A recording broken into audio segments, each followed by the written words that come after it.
Jimmy Needham, I will find you. You're on Vision Christian Radio. It's Neil Johnson with you, the Friday edition of 2020. An important conversation coming through this next hour, one you won't want to miss. One of those that I might say, lean in a little closer to the radio, you won't want to miss a word. We're turning our attention to men today and the strangely prevalent concept that all masculinity has become toxic. There have been news headlines that read, "Why can't we hate men?" Books entitled, "Are Men Necessary?" And there are trendy hashtags like "Kill All Men." We might even gasp at the accusation that evangelical Christian men are being classified as oppressive patriarchs. So where does the idea that masculinity is dangerous and destructive come from? Our special guest today is a best-selling author who has taken an historical look at how Western nations have lost masculinity. And she's ventured a roadmap for recovery. Our special guest through this hour, Professor Nancy Pearcey, is joining us. She says the problem today is not masculinity itself, but a secular view of masculinity that has replaced the biblical concept of manhood. Professor Pearcey is a former agnostic who's been hailed now as America's preeminent evangelical Protestant female intellectual. And Nancy Pearcey's latest book that we'll be talking about through this hour is entitled The Toxic War on Masculinity: How Christianity Reconciles the Sexes. Nancy Pearcey, a special welcome along to 2020. Thank you. Thanks for having me. I appreciate it.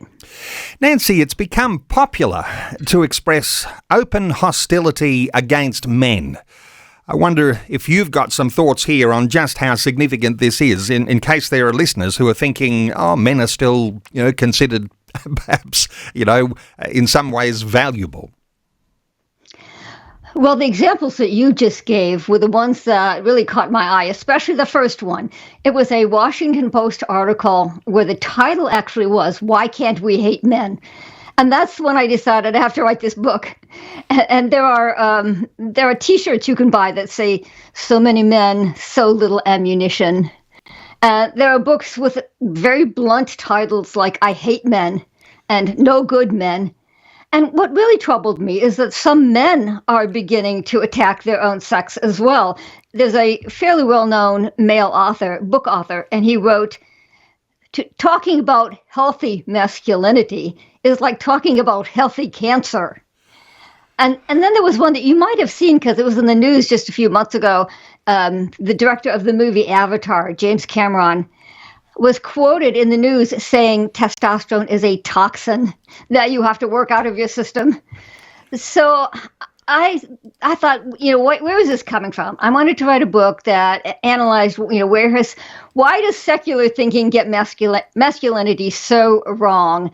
And to give you a sense of how widespread it is, there was a survey in 2020 where almost half of American men said, these days, society seems to punish men just for acting like men. And then there was a follow-up in 2024, and it was international. And all around the globe, 60% of men agreed with the statement that discrimination against men has now become worse than discrimination against women. And so whether you agree with that or not, that's a lot of people who think that men are getting a bad deal these days. And so, again, my goal, all of my books are something to do with apologetics, with defending a Christian perspective. So my goal was to analyze the secular worldview and then give a positive, healthy, biblical view of masculinity. Nancy, there'll be a lot of listeners who will be very refreshed to hear words like this coming from a woman. But let me ask you about your own experience here, because not all of your experience has been positive with men. As I understand it, you had some physical and emotional abuse at the hand of your own father, and he was a Christian man.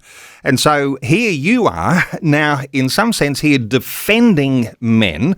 Some people might say you've got a great excuse to attack men. Can you share something of your own personal experience here?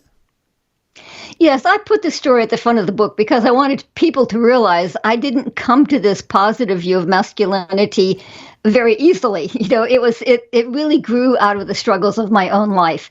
I did have a father who was severely physically abusive. He would say, well, he wouldn't say, do this or I'll spank you. He'd say, do this or I'll beat you. And then he would.